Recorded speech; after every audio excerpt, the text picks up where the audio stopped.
So I think we're ready to begin. And let's see. I guess it's visible in the back, the print. Okay, so let us begin. And today is September 28th, 2019. Okay, so we'll start with the homage to the Buddha. Namo tassa bhagavato arahato samma sambuddhassa. Namo tassa bhagavato arahato samma sambuddhassa.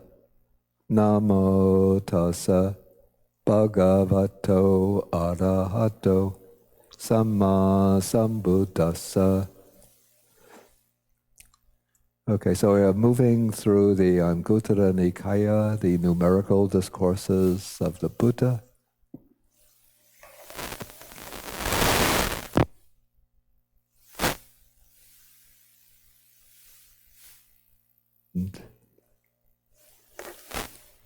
And we're in the Book of Threes, and I think we're now at Sutta number 131. Correct? Okay, so this is translated as concealed.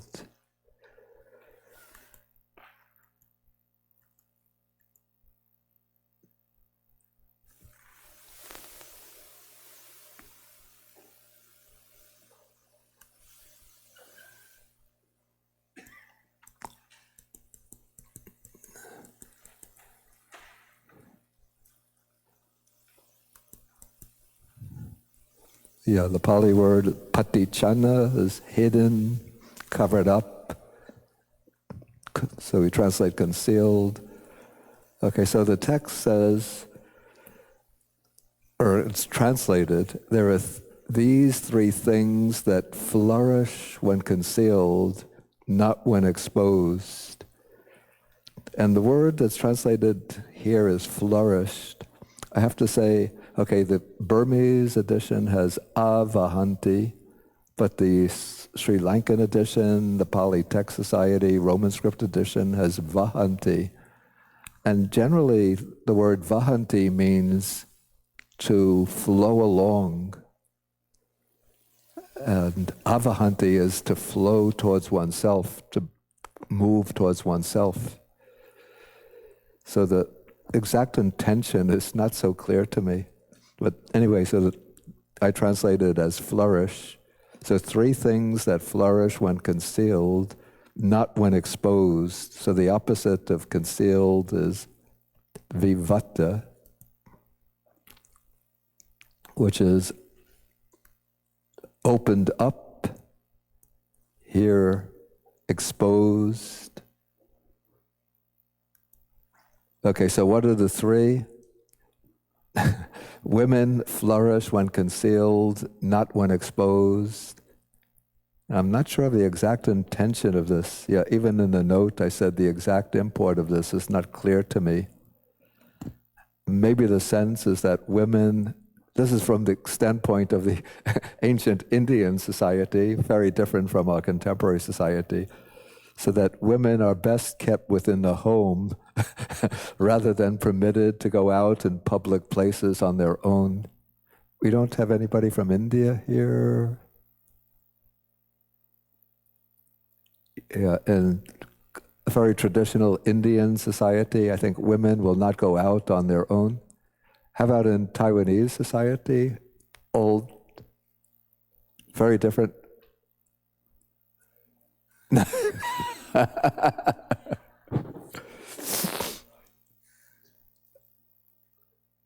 But anybody coming from the old Taiwanese society?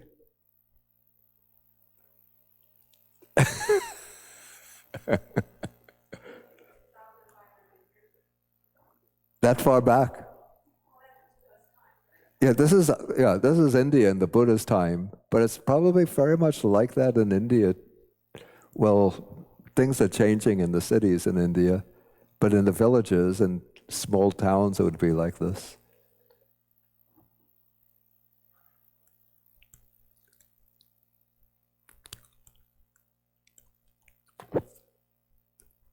Okay, so the next is the hymns or mantras of the Brahmins flourish when concealed, not when exposed. So here the idea is that the Brahmins transmit their hymns, their mantras, only to the Brahmin students, to fellow Brahmins, not proclaim them publicly, not teach them publicly. So when the Brahmins are teaching the Vedas, the mantras of the Vedas, they'll be in a closed-off hall and accompanied only by the young Brahmin students or by other Brahmins. If anybody from any of the other social classes are present, they won't teach the Vedas. Okay, and then it said that wrong views flourish when concealed, not when exposed. I guess the point here is that wrong views flourish only when the views are not challenged. This seems to be the idea that makes the best sense to me. So if one challenges a wrong view, exposing it, then the wrong view collapses.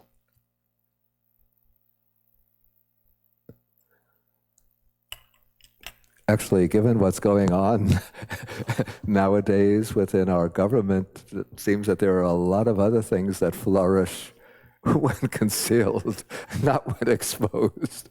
And certain things that are starting to show cracks and to collapse because they're being exposed, no longer concealed.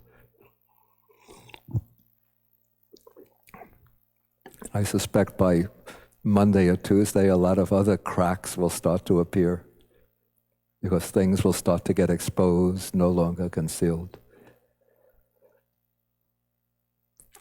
Okay, so then 3 things that shine when exposed, when opened up, not when concealed. So one is the moon shines when exposed, when the sky is clear, free from clouds, then the moon shines brightly. The sun shines when exposed, not when concealed.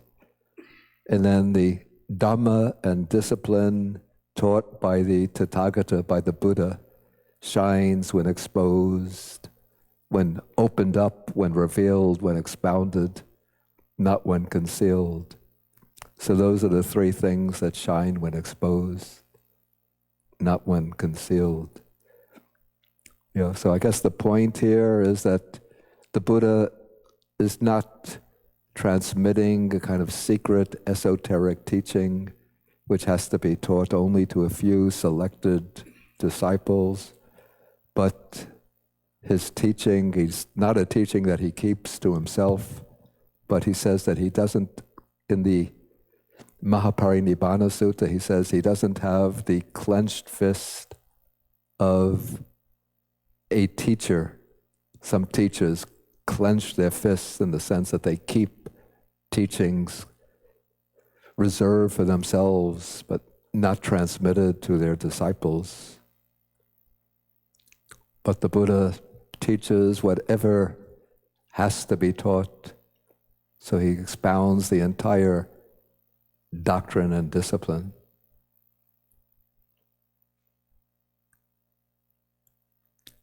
Bhante, can I ask a question? Yeah. Why the Pacceka Buddha not teaching insight meditation? Okay, why does the Pacceka Buddha not teach insight meditation or the teachings that lead to enlightenment, any of the teachings? Yes. It's a good question. And okay, the Pacceka Buddha is a figure in, say, in the Buddhist analysis of types of liberated, enlightened persons, the one who attains enlightenment himself during a period when the Dhamma doesn't exist in the world and then doesn't teach others, or doesn't teach others the teachings that lead to enlightenment. He'll teach others basic ethics. He'll even teach meditation practices according to the traditional texts, but he doesn't try to communicate or convey the essence of his enlightenment. I don't really know the answer to that. It might be that he just doesn't have that capacity to transmit it, that it requires special skills, teaching skills that he doesn't have.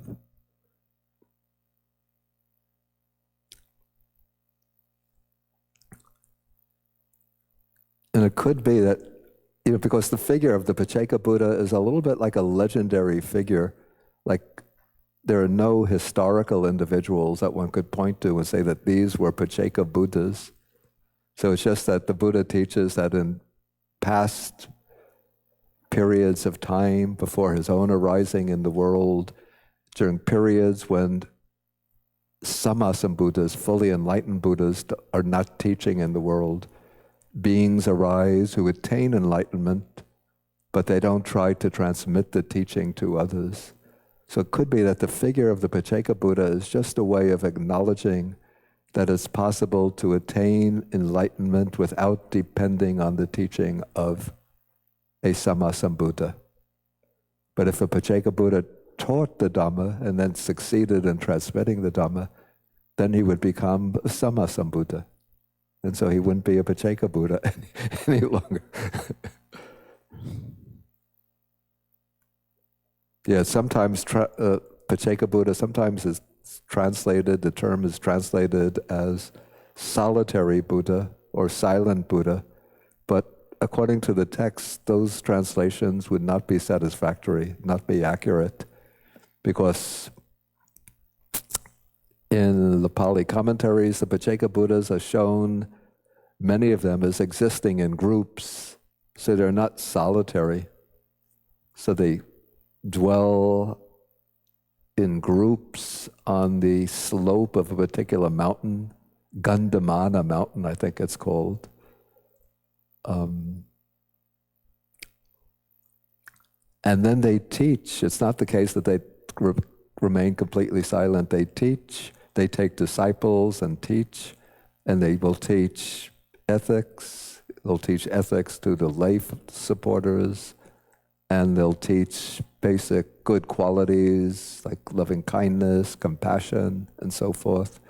They'll teach meditation practices leading to the jhanas, but they don't try to transmit the essence of their realization. Okay, so any other questions coming out of that short sutta?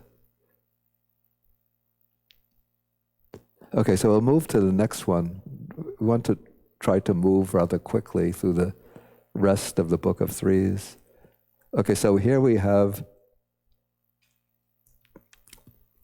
three kinds of persons existing in the world. So this is a sutta that uses similes. The person who is like a line etched in stone, one who is like a line etched in the ground, and the person who is like a line etched in water. And so we have to look at the sutta and then determine, where do I stand in relation to these three kinds of persons? Okay, who is the person like a line etched in stone? Okay, here a person often gets angry, and his anger persists for a long time. It's just like when a line is etched in stone. If you use a chisel to make a line in stone, then that line will remain for ages. And so no matter how much wind blows over it, water runs over it, the line will remain there. It'll take maybe centuries for that line to disappear if it's etched, whether by natural causes or with a chisel, in a block of stone. And so here we have the person who gets angry often, and that anger lasts for a long time. So a person can bear resentment, even years later. If you have an antagonistic relationship with this person, then you don't see that person for years. Then you meet that person again after several years, and as soon as you walk into the room together, his anger flares up, or your anger flares up if you're that person. Okay, so that's one type. There are personality types like that. This would be probably the dosa charita, the person with the hateful temperament.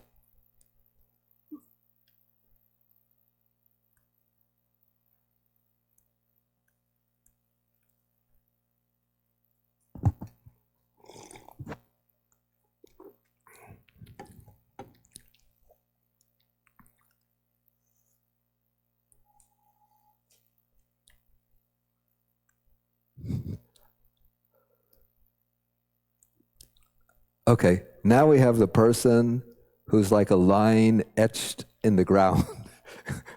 So this is like you use a stick to make a line in the sand or in the soil. And so this, we'll see that line doesn't last long. So here we have a person who often gets angry, but his anger doesn't persist for a long time. Or even the person who occasionally gets angry, but the anger doesn't persist for a long time. And so the anger arises, but either by reason of the person's natural temperament or through the training of the mind, one is able to dispel the anger so that it quickly vanishes. So this is like the line which is etched in the ground, and so when the wind blows over it, the wind will blow soil to cover up the line, water runs over it, and water will bring other particles of soil to fill in the line. And so the line disappears, and so you don't even know that a line was there after some time.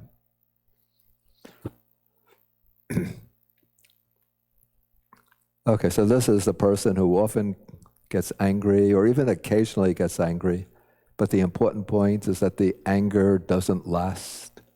So one has to use, in this way, to get rid of the anger when it arises, one has to know how to use the skillful means to overcome the anger. So what are some skillful means that one could use to dispel the anger when it arises?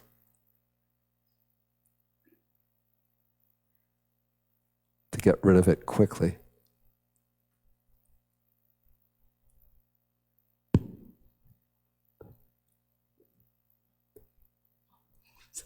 Loving kindness? Yeah, what I would say is that the loving kindness, in order to work effectively on the spot, one has to build up, I call this like a bank account of loving kindness. It's sort of like if you're going to buy something using a credit card, or it's a debit card I think you would use, you have to have money in the account. And so you have to sort of save up the money in the account. Then when you buy something with the debit card, then there'll be funds to that the debit card draws upon to make the purchase. If you don't have any money in the debit card, when they run it through the machine, then it will say, transaction failed, no money in the account. So loving kindness, it's not something that one can quickly develop right on the spot. But if one practices loving kindness repeatedly over a long period of time, then I say you build up a kind of bank account of loving kindness.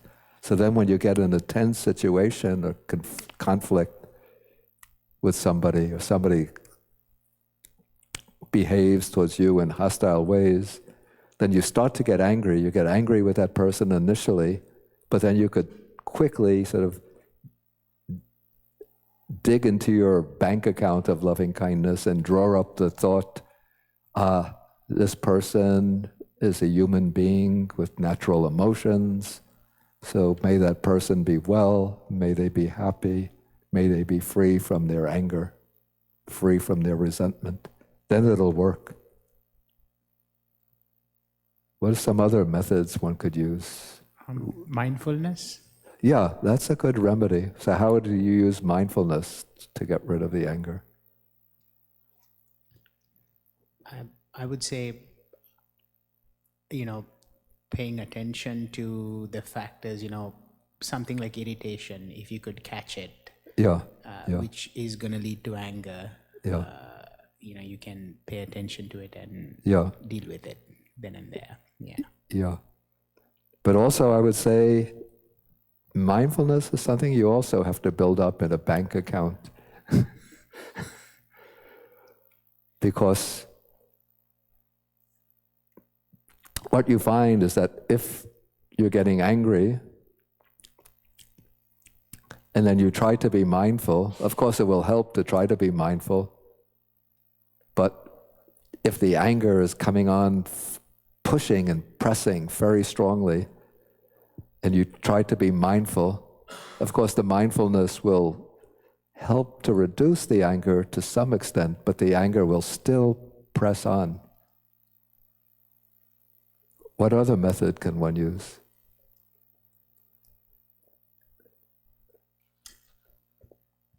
In the shoes of the other person. Yeah, that's a good suggestion. Yeah, you put yourself in the shoes of the other person, so you're getting angry with the other person. This is called, we call this, maybe the technical term would be patisankha-bala, the power of reflection. So you reflect that the other person, you're getting angry with another person, then you reflect that the other person is just like myself. If somebody were to get angry and to be aggressive towards me, I wouldn't like it. And so if I were to get angry and aggressive towards the other person, that person wouldn't like it. No, it's to see things from that person's perspective. Okay, good, yeah. One of the Four Noble Strides. The Four Noble Strides that aware of, have an unwholesome state of mind. Yeah. And then get rid of the unwholesome state of mind. Yeah, that's actually a combination of mindfulness and effort.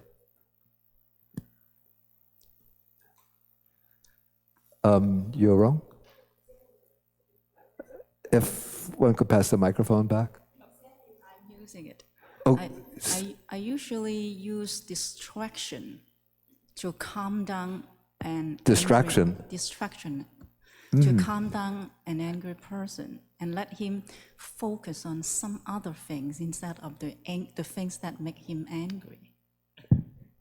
Say that again, I didn't catch it. I usually use distraction. Yeah, that I caught, yeah. To let the angry person to, change the attention to some other things. Yeah, so you change the attention, turn the attention to something else. Yes.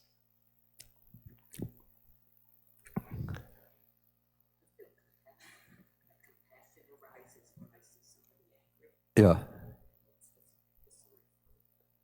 Okay, you're wrong?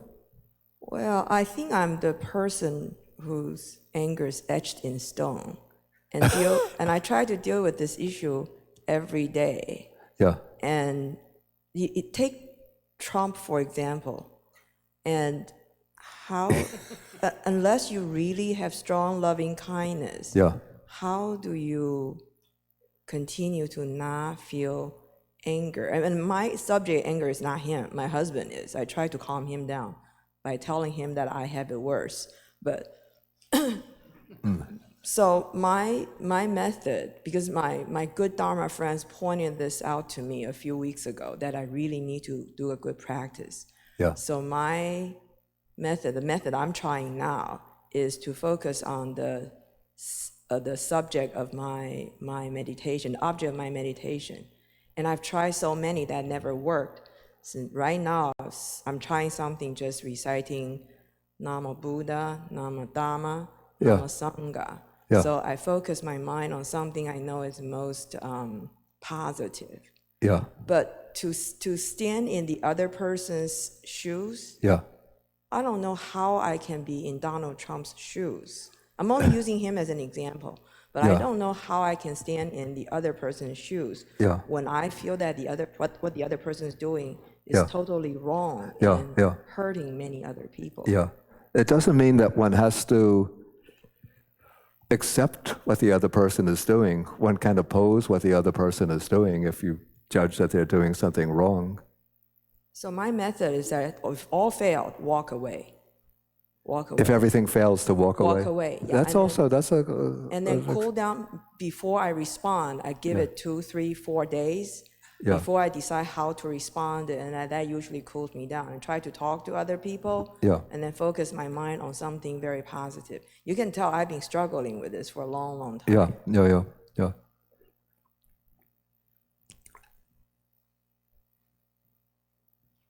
Okay, Asman? Yeah, I try to examine the anger, look at it fade away, try to catch it coming up, look at it fading away, and try to look at the danger in it. Try to look at the danger.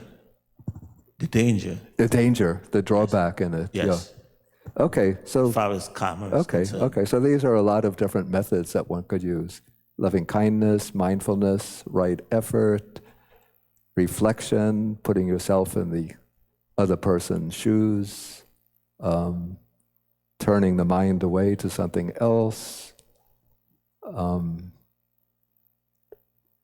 turning the mind to Buddha, Dhamma, Sangha. There's another method, it's mentioned in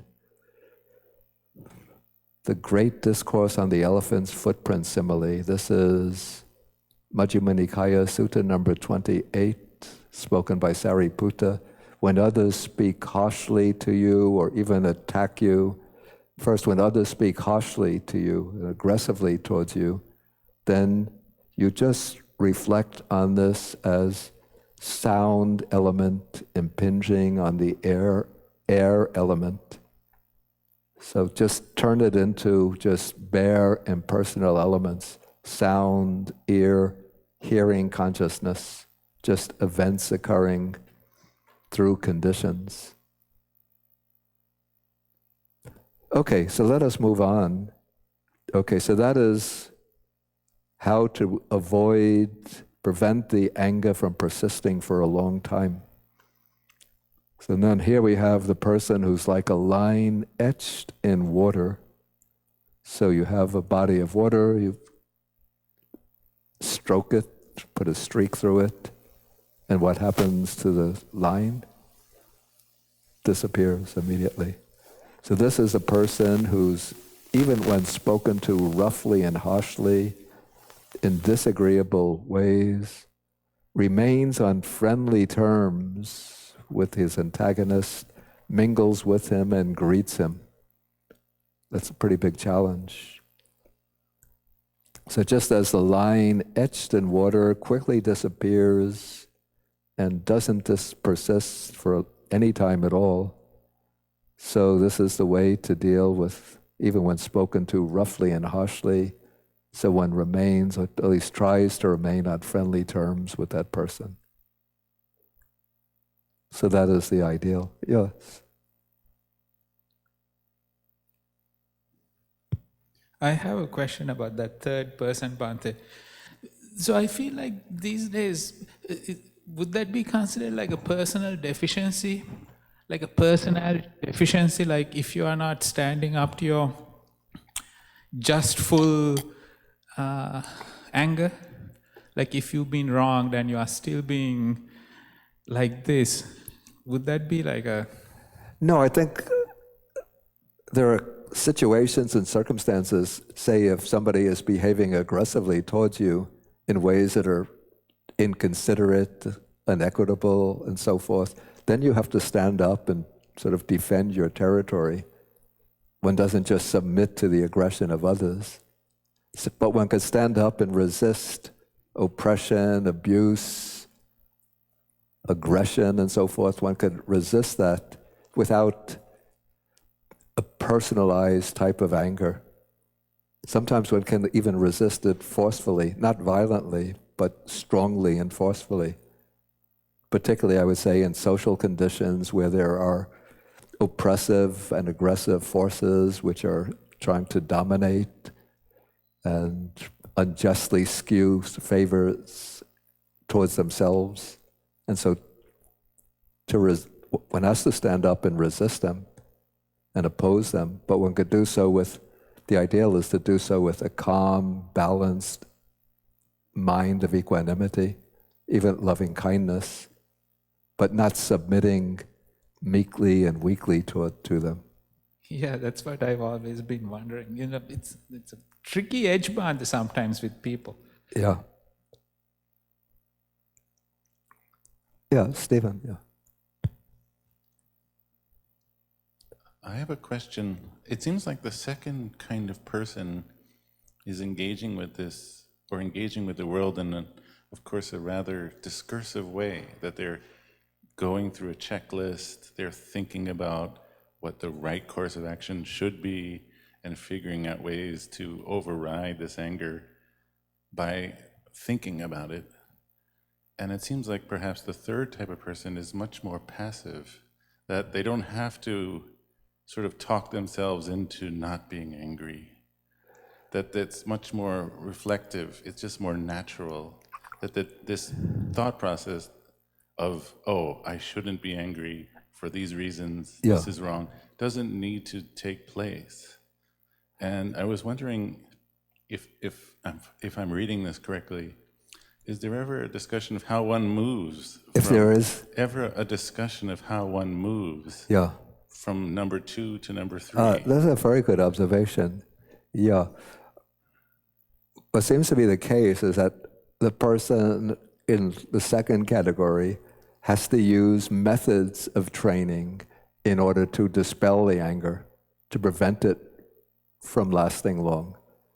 Whereas the third person, I would say, is one who has developed from stage 2 to reach stage 3.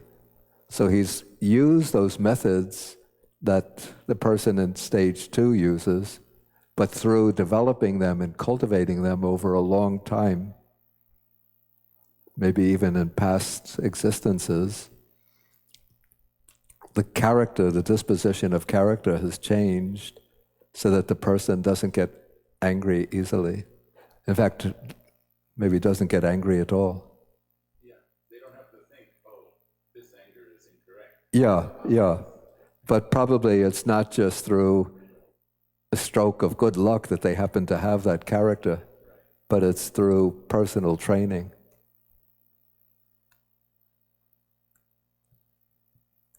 I think I mentioned the case, well, taking myself as an example, before I encountered Buddhism, I used to get angry so easily, and the anger used to last a long time. Then training and practicing in Buddhism for a long time, I thought I had reached a point where I don't get angry anymore.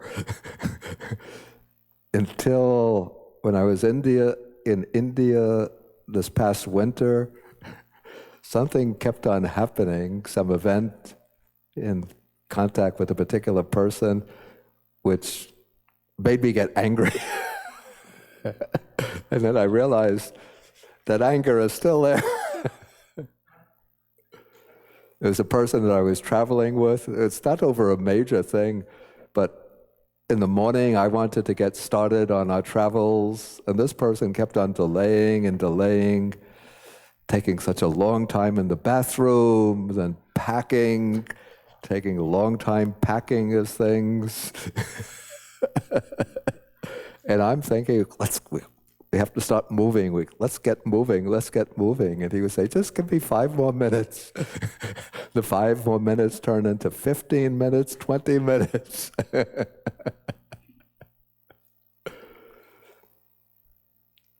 I was wondering if you thought this might be related, but unfortunately I can't remember the exact sutta, but there's somewhere where the Buddha says to like a charioteer or somebody, if I ask you, how this works or what the pieces are. You don't have to really think about it. You just know it.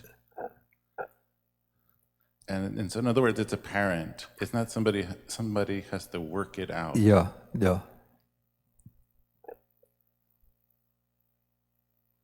Yeah, I think that's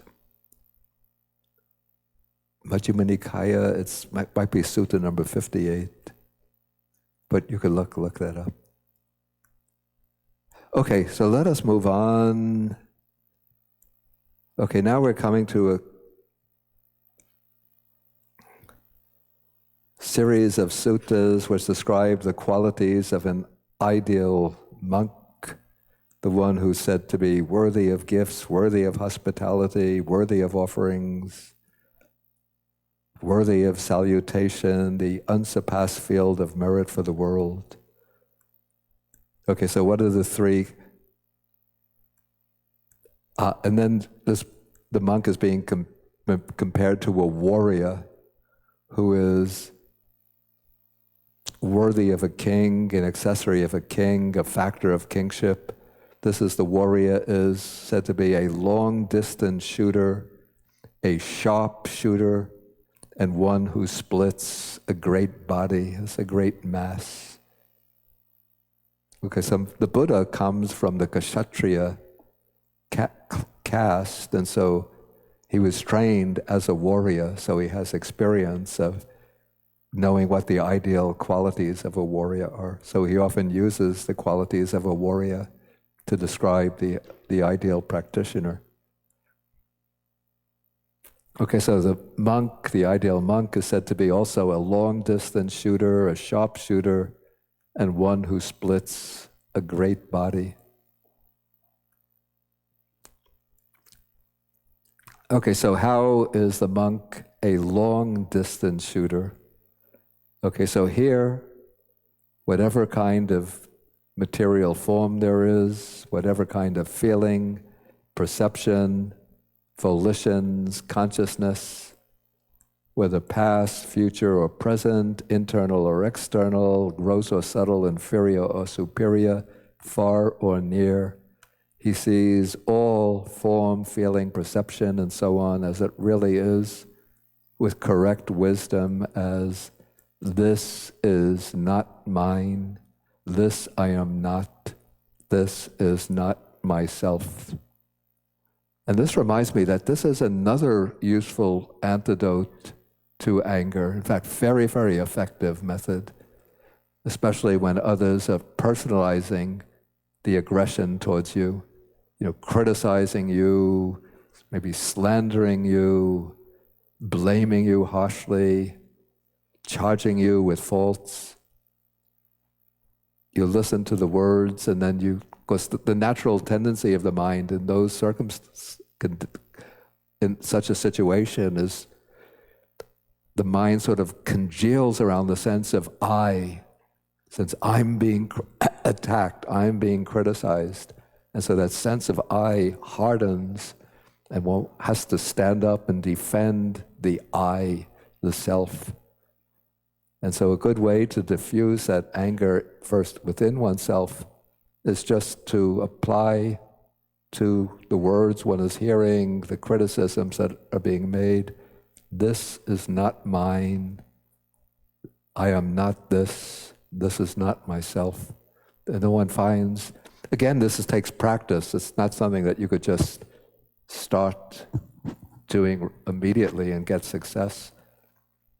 But through practice, especially if you're doing like meditative practice on non-self, then when you get into these tense situations, these critical situations, you bring up that perception, that idea, that theme of non-self, and then the anger just dissolves.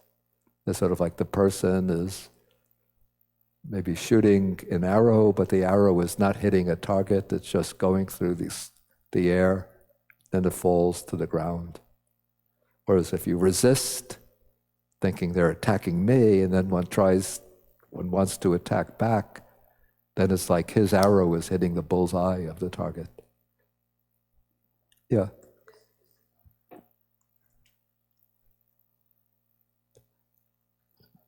I thought you might enjoy this. My mother used to tell me this story in her village when she was growing up. There was a lady in the village who was constantly getting yelled at by her husband. Yeah. And, she would be, in the house, and inside the house, the husband would be yelling at her, and she would say, oh, and people would be like, what's the fuss? And her response would be, oh, somebody's yelling at somebody else. Yeah. So disconnected, in like saying somebody's yelling at somebody, not necessarily at me. Yeah. And she used to say how wise that was for somebody to be able to not respond to that kind of negative energy. Yeah. Okay, so this is how the monk is a long distance shooter. I don't know what long distance has to do with this. But anyway, he has to apply the simile in some way. So, okay, and we'll see that there are 3 stages that are actually being indicated here as we go along. Okay, so how is the monk a sharpshooter? So here the monk understands, or could be anybody understands as it really is. This is suffering, this is the origin of suffering, this is the cessation of suffering, this is the way, the path leading to the cessation of suffering. So that's the sharpshooter, one who shoots accurately and hits the target precisely. Okay, then how is the monk one who splits a great mass, a great body? Here, the monk splits the great mass of ignorance. So what are the 3 stages that are being indicated by these 3 types of shooting? 3 ways of shooting. It's a rather technical point.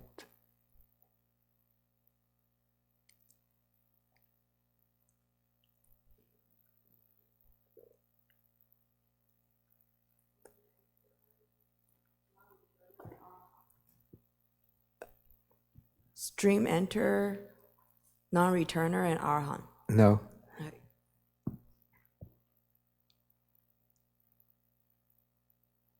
Or not exactly, let's say. The 3rd is correct. Anybody want to try? Okay, Asman, take the microphone.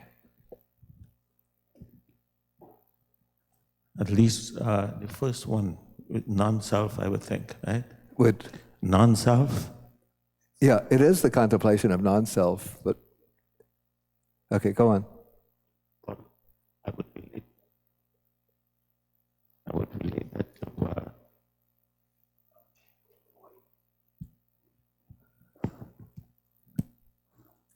maybe the power, just speak loudly.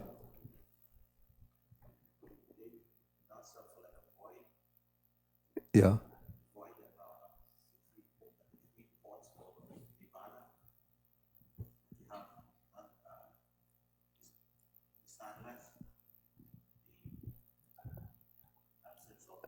No.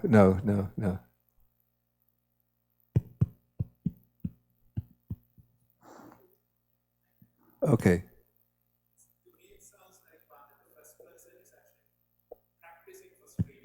Okay.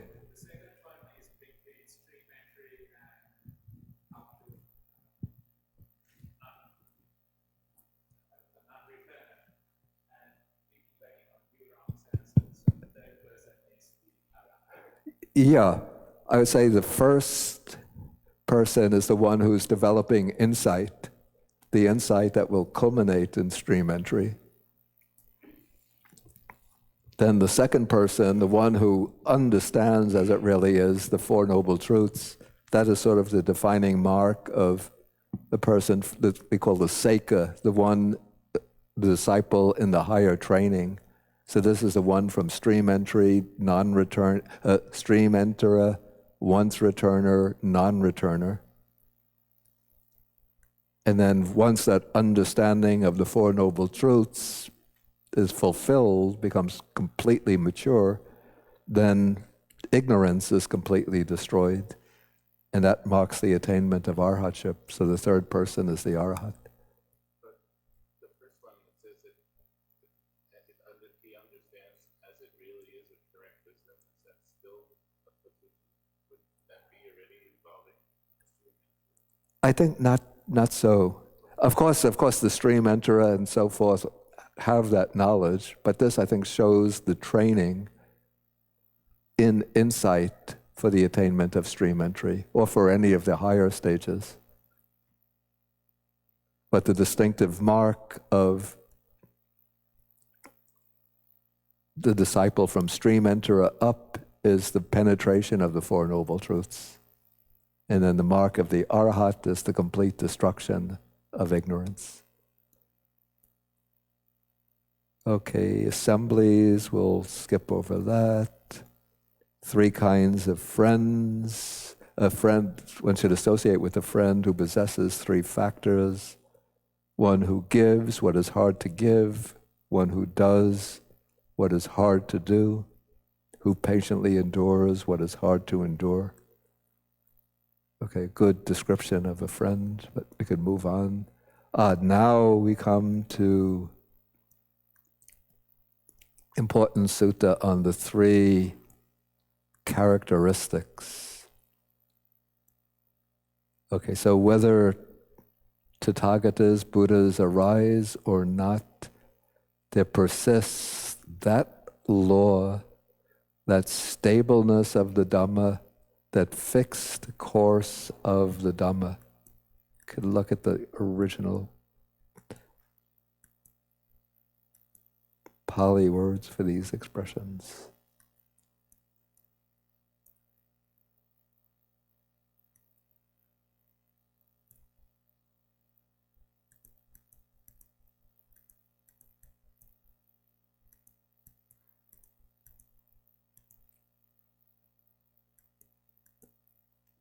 So there persists that dhatu.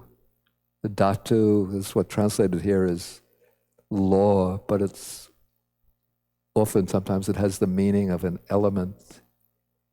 And then there's dhamma titata. So titata is from the verb titati.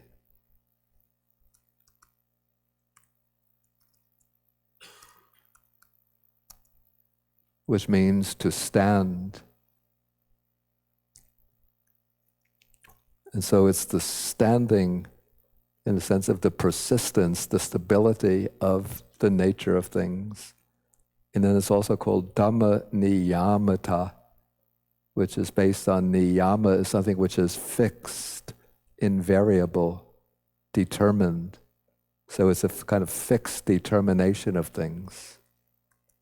And so the fixed determination of things is first that all conditioned things, it's important to get the exact word here. It's because sometimes it leads, if one doesn't rely on the exact words, it could lead to misunderstandings. So sabbe sankhara anicca. So the key word here is sankhara.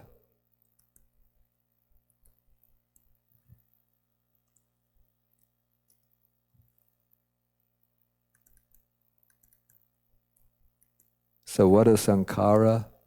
They're things that are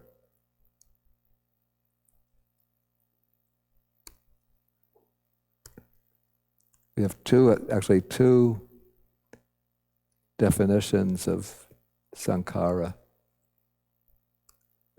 One is sankaronti, and the other is the passive.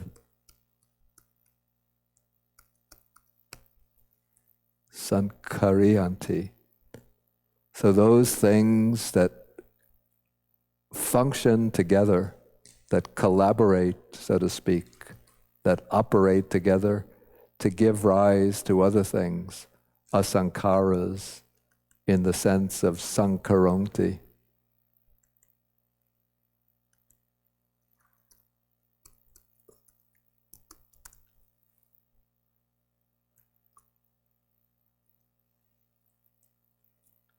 So they put together that which is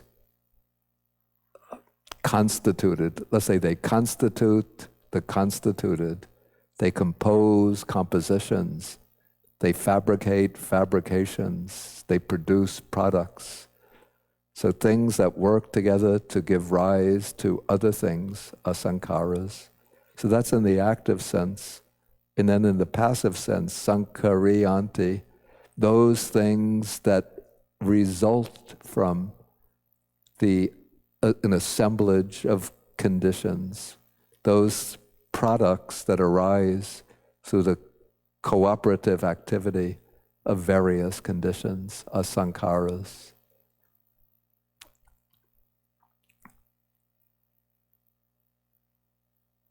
Okay, so all conditioned things, these are all sankharas, are impermanent. Whatever is put together by a variety of factors will one day, at some point, come apart, disintegrate, dissolve, disappear. And this is said to apply particularly to the 5 aggregates that constitute the living being: bodily form, feeling, perception, volitional activities, consciousness. Those are all sankharas that arise through conditions. They'll exist for some time, then they'll disintegrate. And so the Buddha awakens to this and breaks through to it, realizes it, and then he explains it, teaches it, proclaims it, establishes it, discloses it, analyzes it, and elucidates it, saying, all conditioned phenomena, all sankharas are impermanent.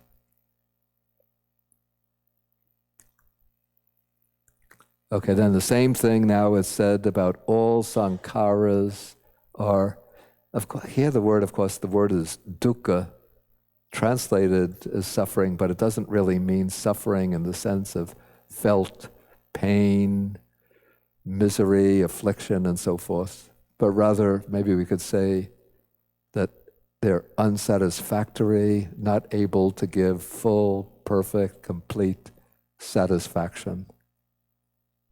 All conditioned things are in some way unsatisfactory, disappointing, unreliable, not dependable, unstable, insecure, and so forth. Okay, so that is said, sabbe sankhara, all conditioned things. And then the third principle that's penetrated and discovered by the Buddha is sabbe dhamma anatta, that all dhammas, everything whatsoever, all phenomena are non-self.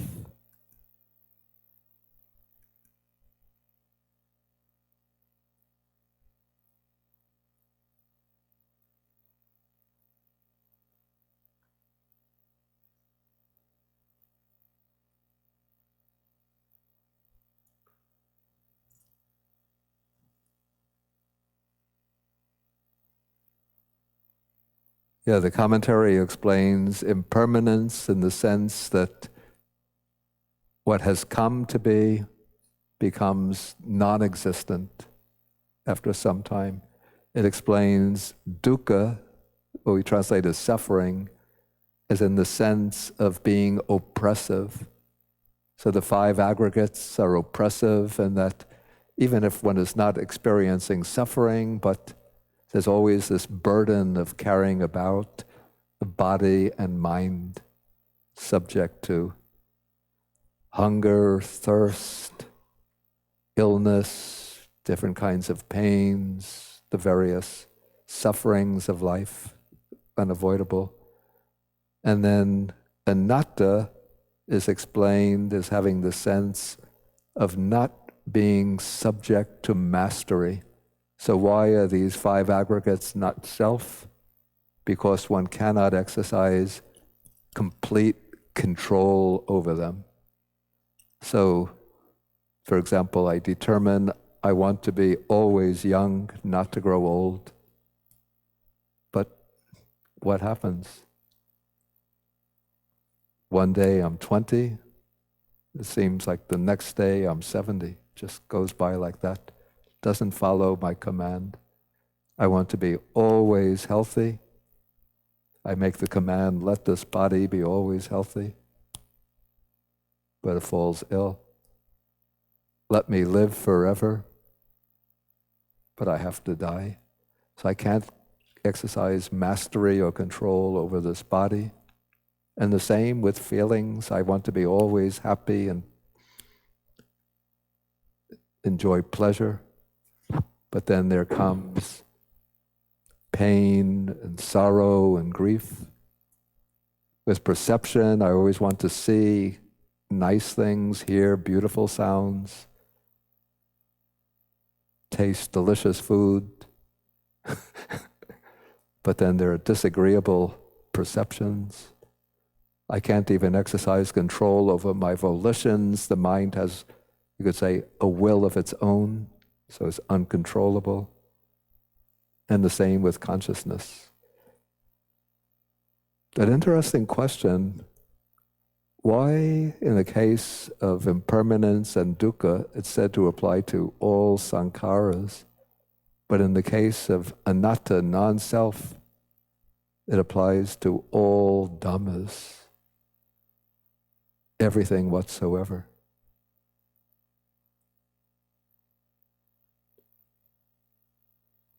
What is the reason?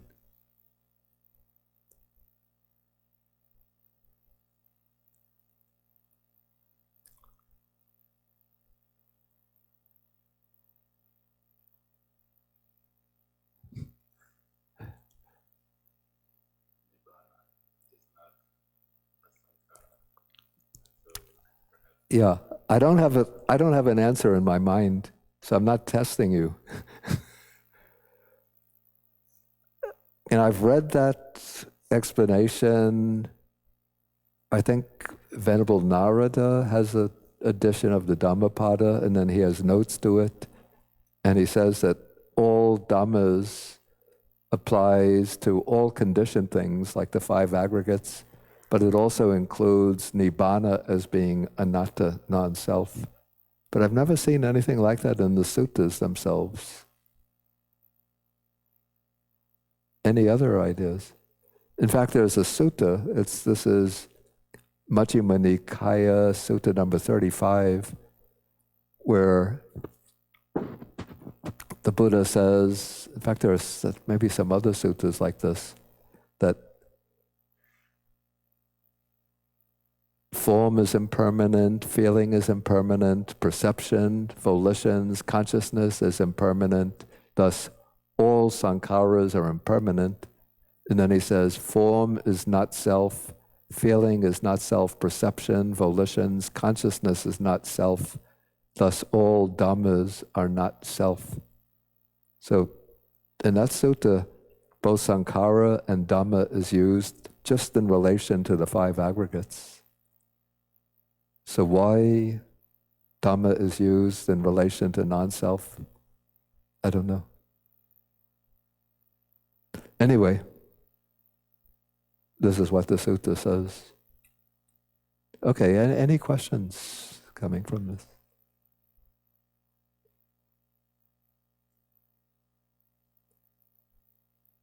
Okay, then shall we move on?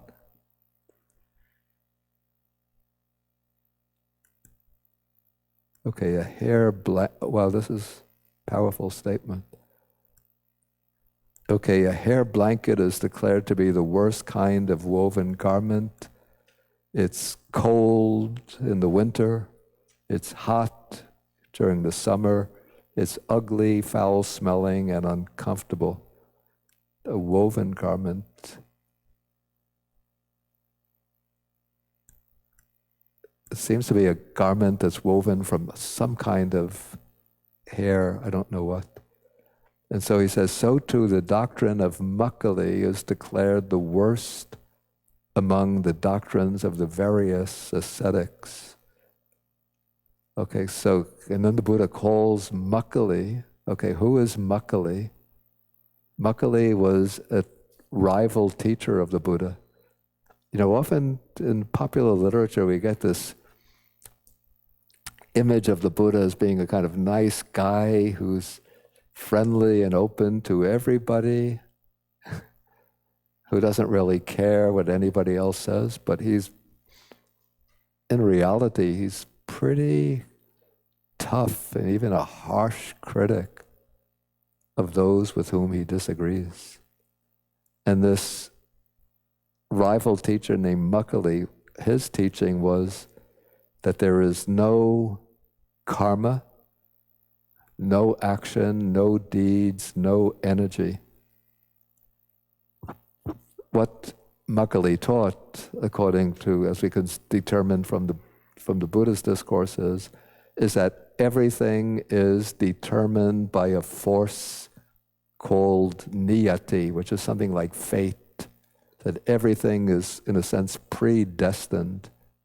Everything is predetermined, so that we have no ability to change our destiny.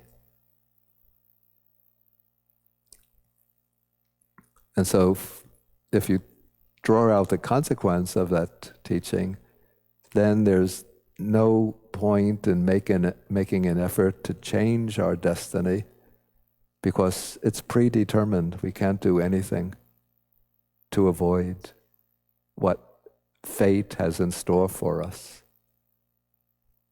Okay, so the Buddha strongly, even harshly, rejects this teaching of fixed determination of Mukkali.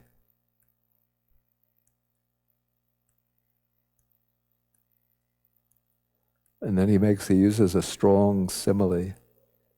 He says, just as a trap set at the mouth of a river would bring about the harm, suffering, calamity, and disaster to many fish, so too this hollow man, Mukkali, is a trap for people who has arisen in the world for the harm, suffering, calamity, and disaster of many, many beings.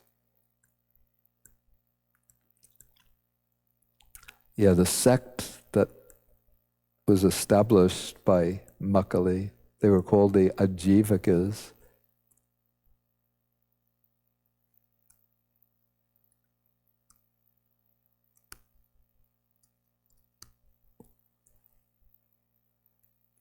Actually, a little long.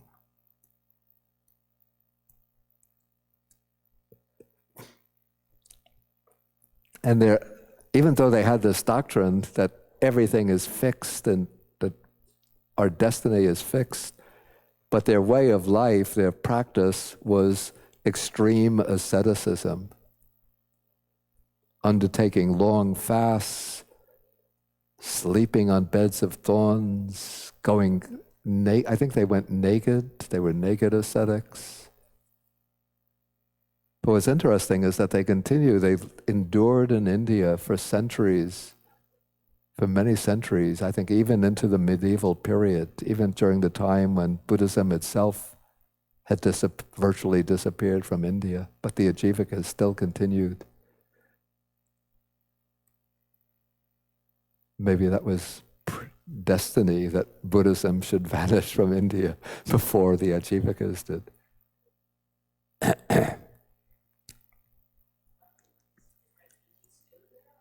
Excuse me? Is that teaching still there? The Ajivakas? Yes. No, they died out at some point. Okay, we just go through quickly to find something interesting. Okay, now we come to a number of suttas on similes involving horses. So here we have 3 kinds of wild colts. Okay, the wild colt that possesses speed, but not beauty or the right proportions. Another kind has speed and beauty, but not the right proportions.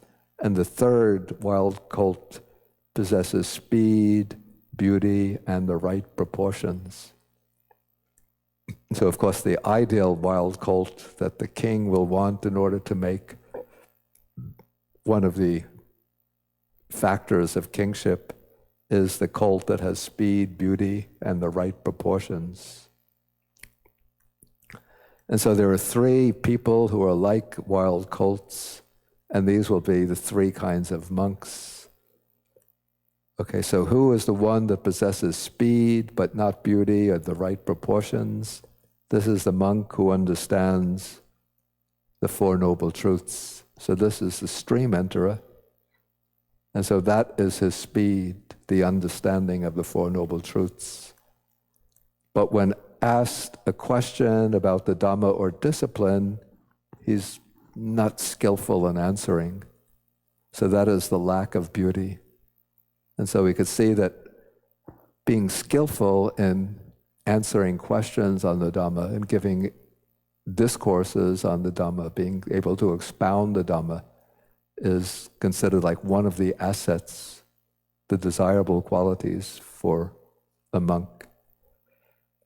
And then maybe surprisingly is that he doesn't gain the four supports, robes.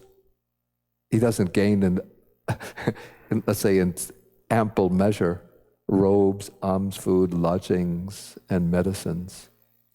Of course, he'll have to have a set of robes, but probably they'll be old, worn-out robes. He has trouble getting sufficient alms food. He'll need a lodging, but it will probably be a simple, dilapidated lodging, and difficulty in getting medicines. So that is lacking the right proportions. And so then we come to one who possesses two of those, and the ideal is the one who possesses all three, who understands the Four Noble Truths, who is able to answer eloquently questions on the Dhamma and to give eloquent Dhamma discourses. And then the third is to receive the four supports in ample measure.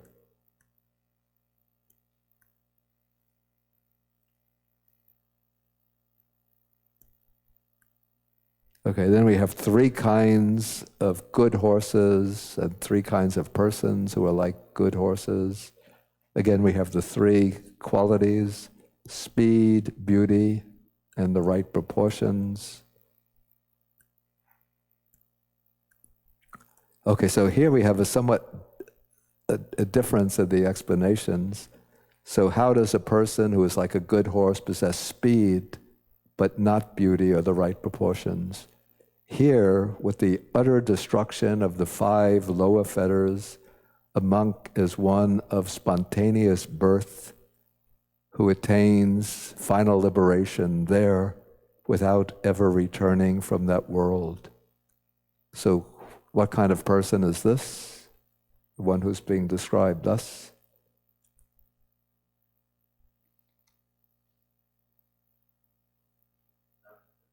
Yeah, this is the non-returner. And what are the 5 lower fetters?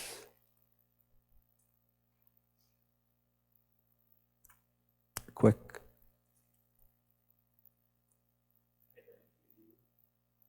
Yeah. Do we have a working microphone? Yeah, it has sound.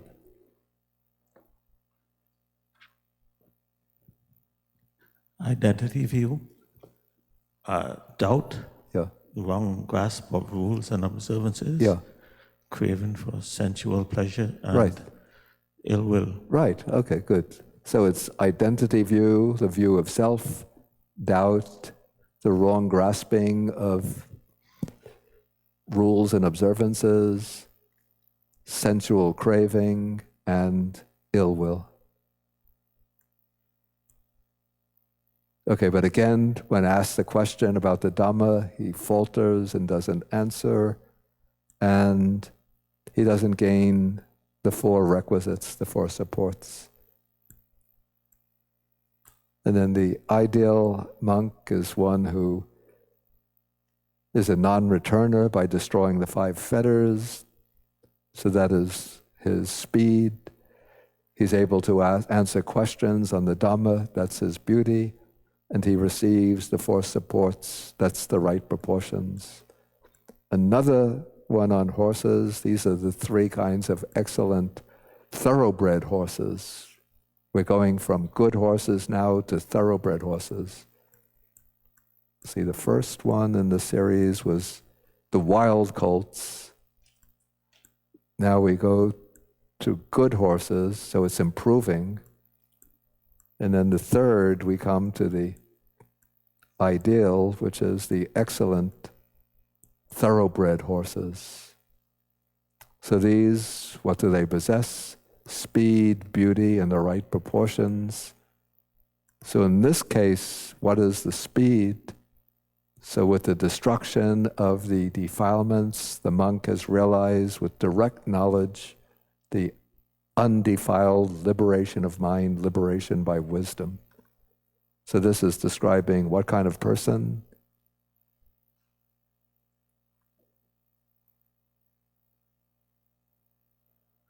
Right, it's the arahat. And then he's able to answer the questions and receives these supports, the four supports. Okay, the next sutta, possessing three qualities. A monk is best among devas and humans, one who has reached the ultimate conclusion, the ultimate security from bondage, and so forth. What are the three? It's the aggregate of virtuous behavior, good behavior, of one who has completed the training, the aggregate of samadhi, concentration, of one who has completed the training, and the aggregate of wisdom of one who has completed the training. And then the second sutta in the series, it's a little bit strange. So to be the best among devas and humans, one has these three qualities. One is the wonder or miracle of psychic power. So that is the ability, having one body, one could multiply one's bodies, and then bring them all together in one. One could walk or pass unhindered through walls and even through mountains without being impeded. One can sink into the ground like it's water, walk on water, fly through the sky, travel to other realms of existence. Okay, so that's the wonder of psychic potency, the wonder of mind reading, the ability to read the minds of others, to read the thoughts of others, and then the wonder of instruction, the miracle of instruction, the ability to teach people in exactly the right way that suits their needs. And then the third sutta in this series, to be the one who has reached the ultimate conclusion. What are the three? Having right view, right knowledge, and right liberation. Okay, so those are all setting very high standards. Okay, so any questions on any of these suttas? Okay, Kenneth?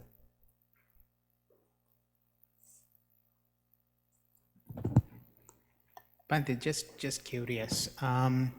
The wonder of mind reading, can that be applied to animals as well? Can apply to what? Like animals as well, or is it just for people? To read the minds of animals? Yeah. I would think so, but it would probably be more difficult than reading the minds of human beings. Yeah. But I guess somebody who is very skilled in reading the minds of human beings can then develop the ability to read the minds of animals. Maybe with like Nalagiri, the elephant, maybe Buddha read the mind of the elephant. I was wondering. Excuse me? The drunk elephant that Devadatta sent towards Buddha, maybe. Yeah. I guess so, yeah. In a way, I think we all can read the minds of certain animals. Like if you have a pet dog, of course you're not reading directly mind to mind, but you could see from the dog's behavior whether it's happy, whether it's sad, whether it's angry. Yeah, of course. The dogs can read the minds of people. Yeah. In fact, there is something I think tests have been done on this. And there was a book, I haven't read the book, by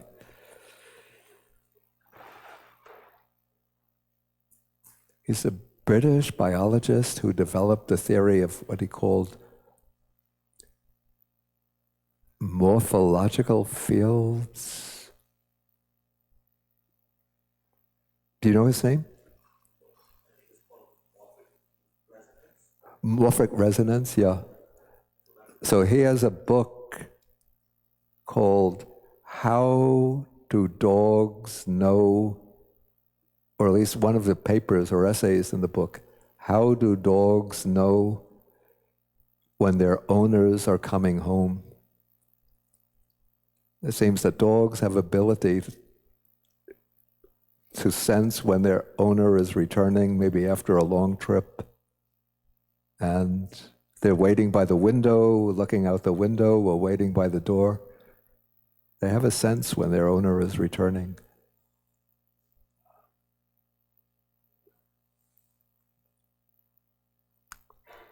The name is on the tip of my tongue.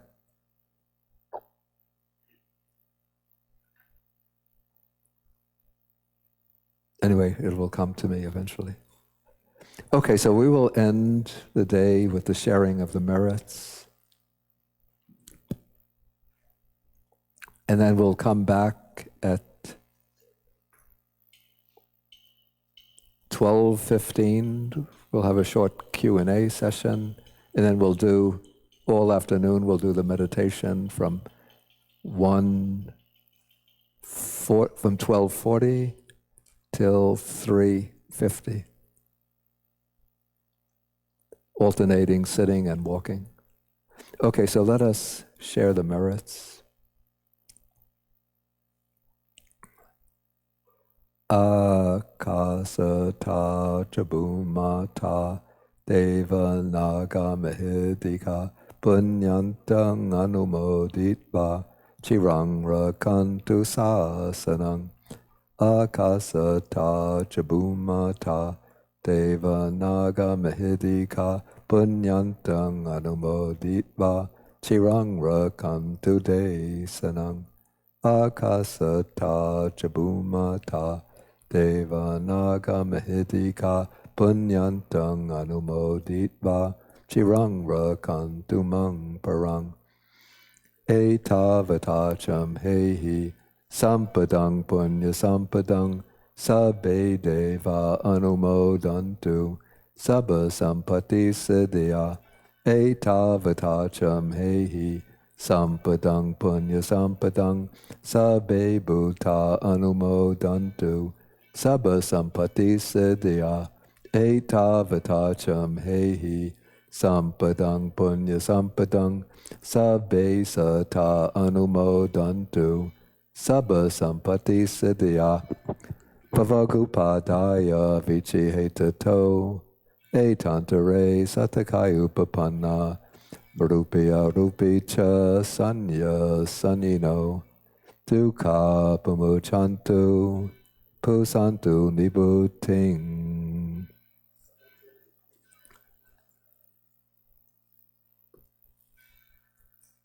Okay, we could stand and do 3 half bows.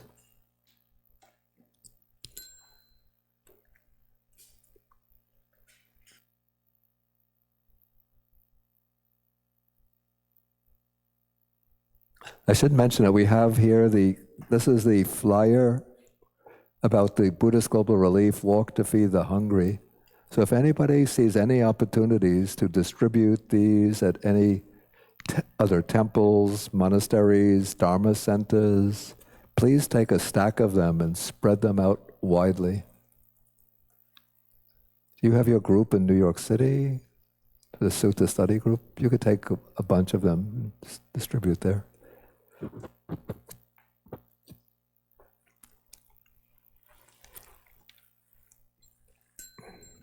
Okay, so we'll do 3 half bows.